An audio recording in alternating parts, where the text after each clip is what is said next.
fault. Now we hear those words. Oh my God, you say that to some fanatic Israeli, or even a Buddhist Israeli, you say that to some fanatic Palestinian, you'll get locked in prison.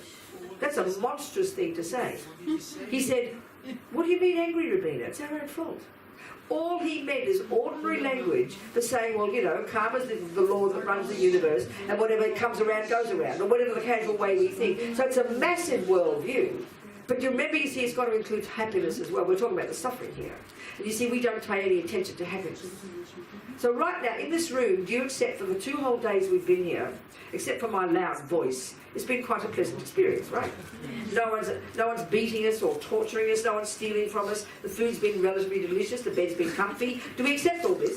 So that's the fruit of unbelievable virtue. But have any one of us ever thought once, wow, I wonder what I did to be so good to be the cause of this? No, we take goodness and happiness for granted. But the second someone's mean to you, you know, like I shouted at you, how dare she do that? What have I, you know, blah, blah, blah, because we can't stand the bad things. But all the good things are the result of karma too. So the consequence of this is he was proactive, he was out there demonstrating because it's correct. So you can have incredible compassion for animals, and you can get out there and demonstrate it for animal rights and no meat and everything, but you don't have to be angry. That's the part that's mind-boggling for us. So she never stopped working on her appeal, but she was skillful enough, in whatever reason, for her own mind, to be wise enough to see that for her advantage, she changed her interpretation of prison. So this is my point. If prison were in its bones inherently, intrinsically ugly and horrible, you could never, even if you change your mind about it, you would still be miserable. And this is the proof of emptiness. Because she changed her interpretation of it, she became happy. That proves there is no inherent prison. That's the proof of emptiness. But everything is labelled by... It's not a proof of emptiness. It's the proof there is no prison. There is the proof of... That's emptiness. That's emptiness. That's the meaning of emptiness. There's absence of inherent prison. That's all. That's the proof. There is no inherent prison. There's no prison from its own side without depending on my mind. The final meaning of emptiness is that everything comes from our mind. This is beyond hilarious for us. To unpack this is quite subtle and quite fascinating. So that seems to me more easy to recognise than there is no I in here that doesn't depend upon the name I. There's no Robina that is not depending on the name Robina. That's very hard for us to hear, and that needs a lot of clarity, a lot of thinking, a lot of understanding. And one of Lava's chapters is on this in the book, you know. There's no time to go through that here. But this is the final meaning of emptiness. Yes? I heard a beautiful description, or I read it, I don't remember. A bit louder. I had a beautiful Yes. description Yes. of what reality looks like when you don't have ego grasping. Okay, good. What does it say? It's like the flower is a flower, is a flower, is a flower. Okay. You see the flower, but you don't think about it as a flower. I see. It's something that is, you just see it, you don't say it's beautiful or ugly, you don't mention the Is this color. what the person said, or are you just saying your own opinion now? This is Gertrude Stein. Huh? This is Gertrude Stein's sentence. So this is not, okay, but this is not the, no, it's not, it's sort of something in there, but not really, no. It's a bit too much after the flowers are flowers are flowers, sounds good, but what good is that, you know? It's like saying, I've tasted the most divine cake in the world, you can't believe the bliss, and then you keep the recipe to yourself. How mean. I need the recipe to get there. No, I don't recognize it as a flower. Oh, you don't? Well, you're very stupid if you don't. It is a flower. You just said it's a flower. So you better recognise it as a flower. But what you're saying is it's not an inherent flower, and we can't tell the difference. That's the problem. Any questions? Any more questions? Any thoughts? Any observations? Any questions? About anything before we go home? Not quite home yet. So I'll say, I'll just read some more over for you. Yes, please. Yes, darling. You mentioned that some argue that it's easier to realize happiness of the mind versus the No, all the teachings always say first we realise the emptiness of the self, self, and then other phenomena, including the mind, because that's other phenomena. That's what they say. question is, In general, they say that. I thought that once you realize emptiness, you realize emptiness, Yeah. and you don't have to go through each. No, but I didn't say that, did I? I know. So then Lama talks of it. You wait. Okay. So with your mindfulness fish, watch for that eye, the eye that exists from itself, without depending on the name. It goes beyond your relative characteristics. Try to identify this I that you totally believe exists somewhere here. The real I, the real self. This is difficult. It is not easy to catch this projection of the simultaneously born ego. You need sharp wisdom. Sometimes it will come, but you'll miss it. So your mindfulness fish must watch intently. Don't conceptualize. Keep your focus on the natural experience of your consciousness. Without moving the ocean of your mind, use your mindfulness fish. For a moment, it might catch. Lama taught much of this book in meditation, with guided meditation, so we had to kind of write it in a way that, a bit experiential. So for a moment, it might catch ego mind, holding the objectively existent I, which appears to exist without label, without name, without any circumstances. And then, for a moment, it will discover, the mindfulness fish, that such an entity is totally non-existent. Your subtle wisdom comprehends non-duality I, non-duality consciousness. Experience the selflessness. Let go. Again, the intuitive ego view will come, and again you will feel that the I is there. Again penetrate, and again it will disappear, and an experience of non-duality will come. Each time you find the non-existence of your I, you are experiencing non-duality. Contemplate. Leave your mind in that state.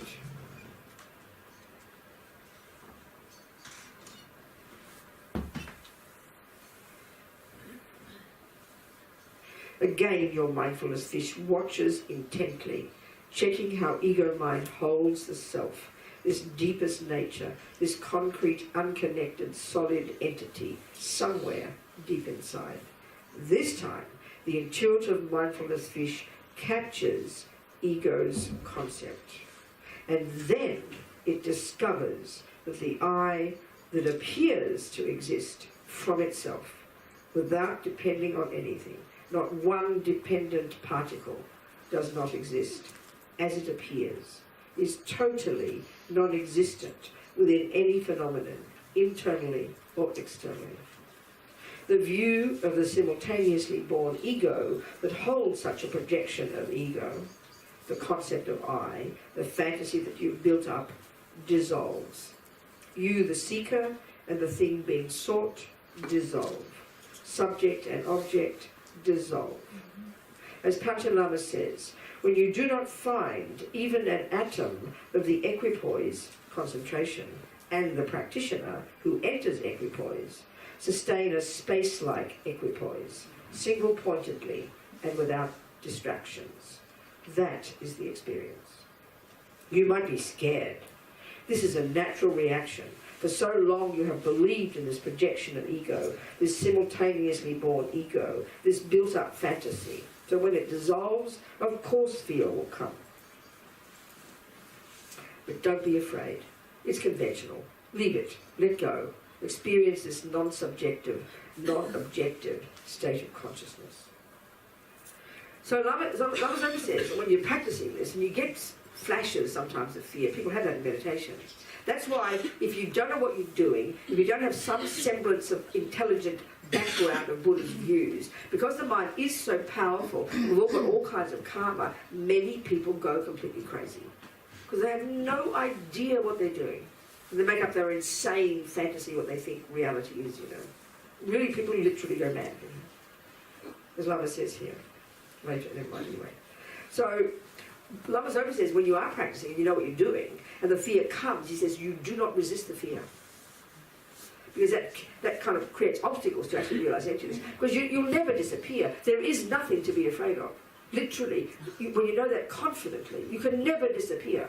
But the fear is so instinctive. But it's a good sign, he says, if you know what you're doing.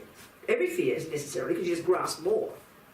because we don't know what to do with it. That's why during the day, while you're driving the car, while you're with your boyfriend, this is the way you practice throughout the day. You're catching your mind, you're watching all the time. You're so sophisticated in your understanding all the different voices, all the different thoughts. You're really skillful in your analysis, in your inner analysis, you know. So you're catching it, and as soon as that thing happens, the car jumps in front and you catch the eye. You're watching like a hawk. Your mindfulness vision is working all the time. That's a good experience. You're glad it happened. But if you start getting, how dare you do that to me, you've just lost it. Too late. You've finished the opportunity. So if you're really practicing, that means already you've subdued attachment and aversion and all your crazy delusions already. Because if you haven't subdued your grosser delusions, it is not possible to recognize this one. That's why it's progressive. That's why this is more advanced. That's why high school is working with your mind. And that's why junior school is controlling your body and speech. So if you can't control your body and speech, forget about even seeing your mind. If you can't control your delusions, your grosser ones, forget about seeing emptiness. So it's naturally incremental, naturally progressive, logically.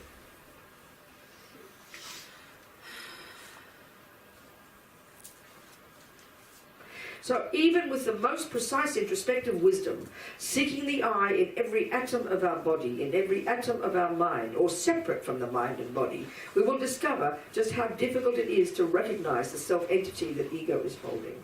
But Lama Tsongkhapa says, this is the point, that once we have finally identified exactly this false conception of I, once you know what the peppermint leaf is, that's a gross example because it can exist. Once you've identified exactly this conception, this concept of the inherent I, the projection of ego, it'll take about a minute, a second to discover its emptiness. So that's why this meditation is a gradual process of learning to become familiar with identifying what you think the I is. And when you finally do in your meditation, at that second you'll realize the absence of it. They come together. They come together. Yes. Can you say something about the 9 steps? What? The 9 steps of the... Concentration. Yes. Well, I can only just read out from the teaching of it. They're just gradual. It sounds very boring. It sounds very technical when they describe it, because it's just each stage is less. This time you've got gross excitement and gross dullness. Then the next step you've got middle blessedness and a bit more of that. It's just very technical. It's like a technical description. It's good for the imprint, but you can read it in liberation in the palm of your hand yourself. It doesn't even describe the experience though. That's different. I mean, yes, she was being experiential, telling us about the bliss and all this business, you know. But that's usually just very technical. So of course, Lama Tsongkhapa says, okay, to realise emptiness, that it doesn't exist. It's like turning on a switch. In an instant, we discover non-duality, emptiness, Mahamudra. So of course, we're going to get lots of tastes of this as we progress. Of course we will. It deepens and deepens and deepens until one day, finally, you'll have a non-conceptual, direct insight into the absence of the independent I. And that second, this paradigm shift has occurred and you are now climbing out of samsara into nirvana. You're not there yet, you've got more to go. But from that second, you've cut the root of all samsara. You can never go back after that. That's the first second of your non-conceptual insight into emptiness. The actual recognition, the first actual, direct, actual realization of emptiness.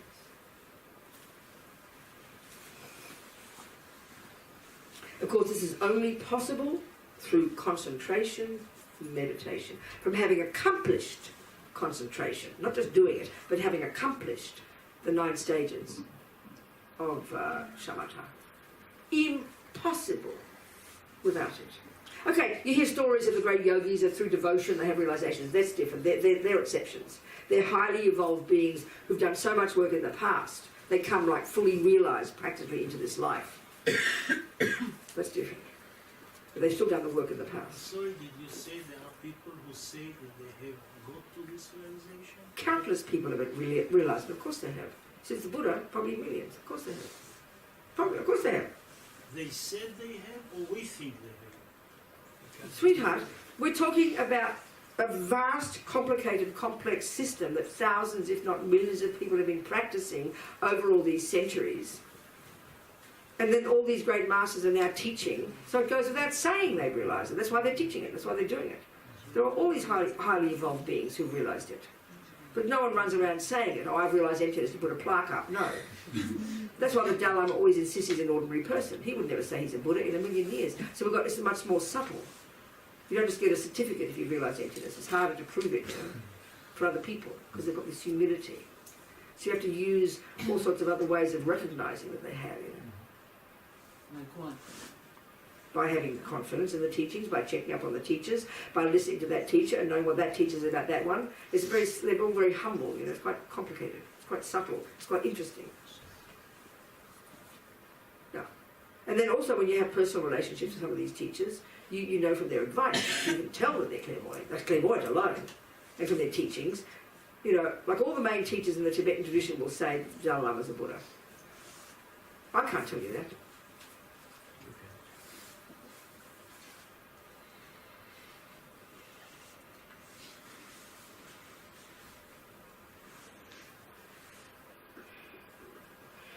So that'll do about that. Any questions about it all? So, okay, he says, finally, realise the emptiness of all phenomena. And that's what he's saying. Your point, where's she gone? She's gone. Okay, wait a minute. Let me just read this. But one of the things he says is, okay, says the great yogi Lama Tsongkhapa said that in Tibet there were many meditators who didn't understand the need for the mindfulness fish, who totally spaced out, almost as if they were intoxicated, and thus never touched reality. Nowadays, too, many meditators think that the analytical checking by the mindfulness fish is unimportant, or that it's not possible to have the one-pointed experience of samadhi and to use the mindfulness fish simultaneously. But Lama Tsongkhapa's point is that it is possible and necessary. Another problem is that some people, as he says, with the mindfulness fish you can touch reality, you can comprehend the non-duality I and the non-duality consciousness. Without it, the meditator ends up spacing out or goes bananas. That is the great worry. Another problem is that some people meditate for the wrong reason. They have such aversion to the mundane world that they reject everything, and then they have psychological problems. They go off to meditate and end up in a psychiatric hospital. It's possible. You hear so many cases of that.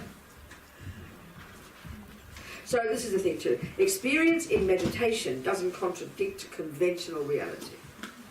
When you meditate, you can reach a point where you have an experience of the non-existence of the self, objectively and subjectively, but you can misinterpret this experience. You can easily get the impression that therefore there is no I, no good, no bad, no samsara, no nirvana, no cause and effect.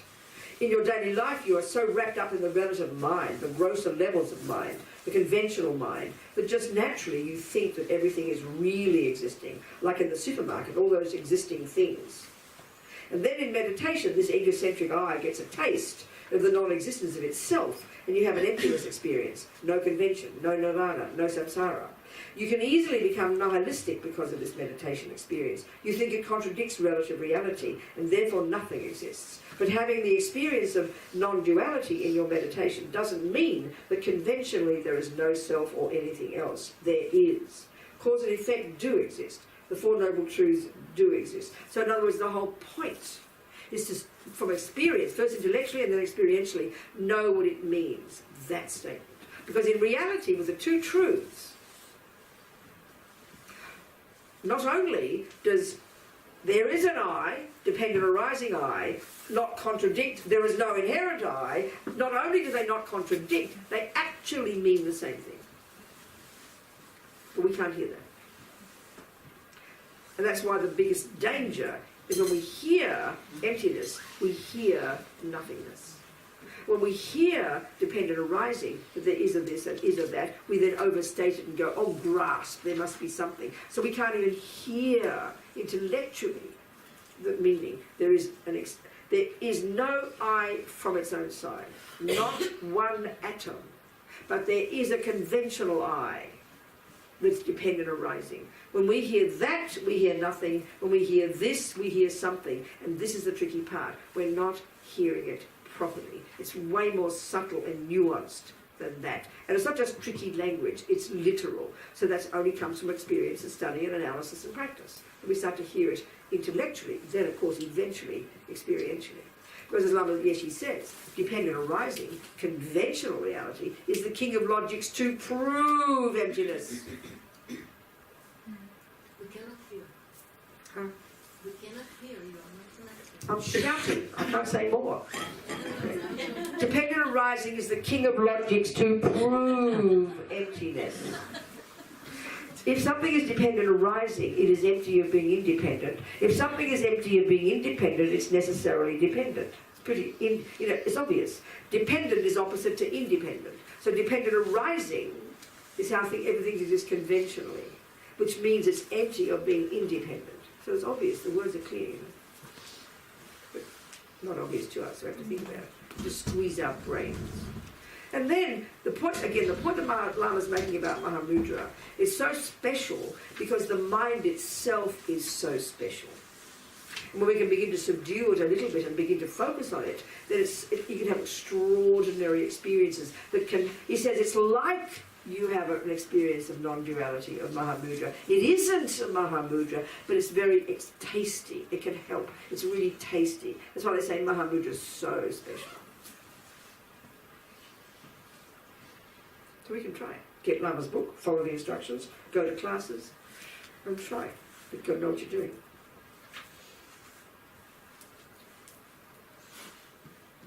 Remember, even though we might comprehend... Okay, what's he saying more here?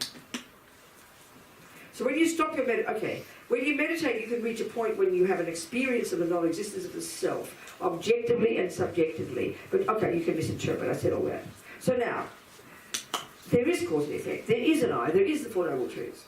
So when you stop your meditation and open your eyes, again you use your conventional mind, and again everything is there. But the relative I and relative phenomena are the truth only for the relative mind. They are valid only conventionally. The self and everything else is an interdependent phenomenon, appearing like a dream, like an illusion, but nevertheless functioning in its own way. So don't be confused by this, and don't be afraid of it. Don't confuse the conventional and the ultimate. These two worlds do not contradict each other, even though you might think they do. Anyway, this relative I and relative phenomena are already existing within non-duality space, remember? They're not separate from it. They already have the no-self character, the non-duality character, the inborn nature of non-duality, of selflessness. That is their original character. They have always had this. Remember, even though we might comprehend this intellectually, that the self and all phenomena are in the nature of non-self existence. Everything we experience through our senses and our mental consciousness will still seem to exist as it appears to us, dualistically. The moment we open our eyes, we perceive everything, including our own self, dualistically. You see, Mahamudra,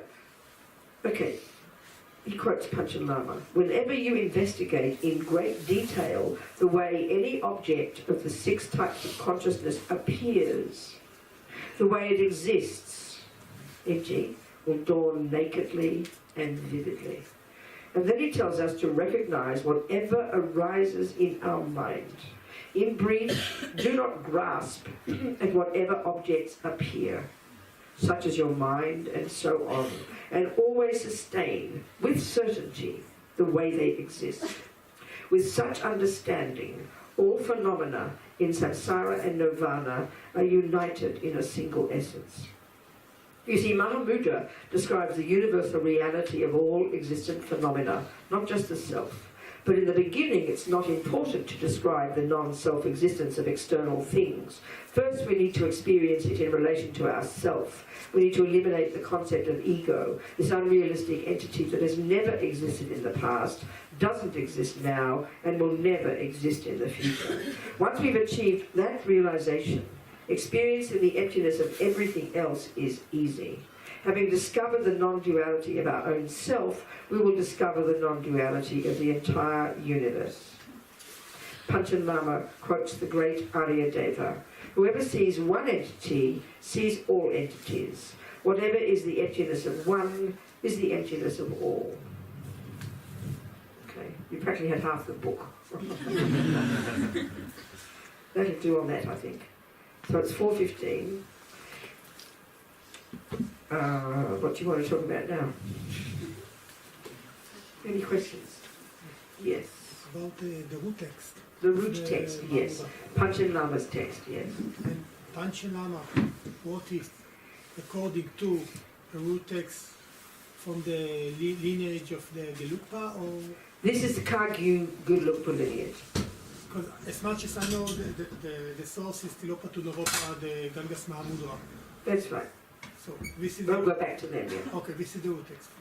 Yeah. Panchen Lama is the no, not for them. Panchen Lama came in the 17th century. He's the Gelugpa scholar, the Gelugpa yogi. The Kagyupas are using their lineage. So he's quoting, there's a close, they call the close lineage, all the yogis who practice going back, they track themselves back to the Kagyupas in Naropa before that.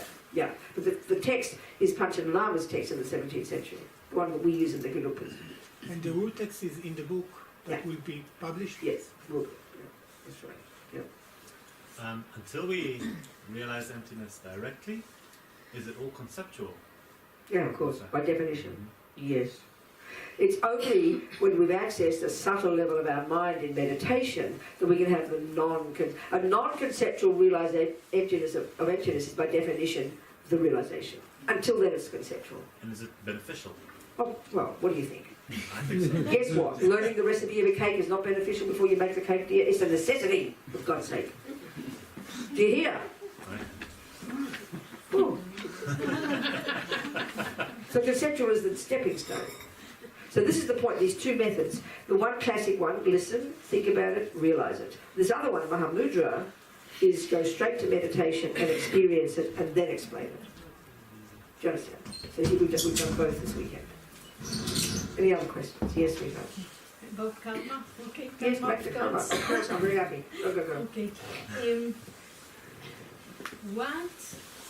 Just to give me an example, because Yeah. I try to understand, could be the consequences of, like the black karma of idle thoughts. You have uncontrolled mind, it's clear. Uncontrolled mind. Okay. That's it, uncontrolled mind. Isn't it? But also, I mean, okay, let's just read this. This is interesting. There's a text, I think it might be, it's not in your teachings, I didn't put it in the course notes, but I've got it here, I'll just read you. There's, the 10 non-virtuous actions, this classic, this list of Buddha's 10 don'ts. Then there's a description of the type of karmic results of each of those. So we can extrapolate that and look at the 10 results, the results of the good karma as well. It'd be the opposite, you know. So let's just go through that briefly. I'll explain exactly, I'll show you. Find it first.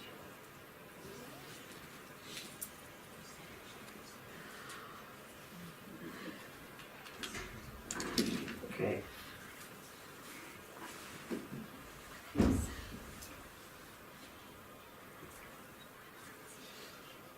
Okay. All right.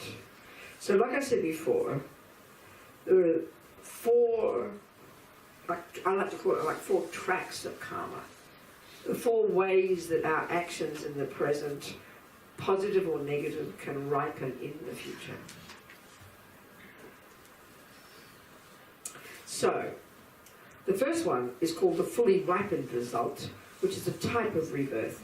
And Buddha kind of mentions this whole spectrum of types of sentient beings, all within what's called the desire realm, and all are like are on the spectrum of from the most intense bliss, which is the fruit of virtue, to the most intense suffering, which is the fruit of non-virtue. So God realms, humans, animals, spirits, hell beings, like that spectrum of sentient beings, all of whom are experiencing the fruits of their own past actions. Okay. So the results of a complete non-virtuous action. So the fully ripened result is a type of rebirth. So that's the same. We're going to go through negative or positive. We'll do both. So always the fully ripened result of killing would be a type of rebirth in one of the lower realms. The fully ripened result of virtue would be to be born as a god or a human. But the god's not much use. It's wasting time there. You need to get a human though. The next type of karma it doesn't matter the order. Like I said before, just think of it simply. Here we have a human body. We must have practiced phenomenal virtue to get all the conditions in place, the Buddha's view would say, just to get one of these, it's like a miracle. So all of these karmic seeds that produce these things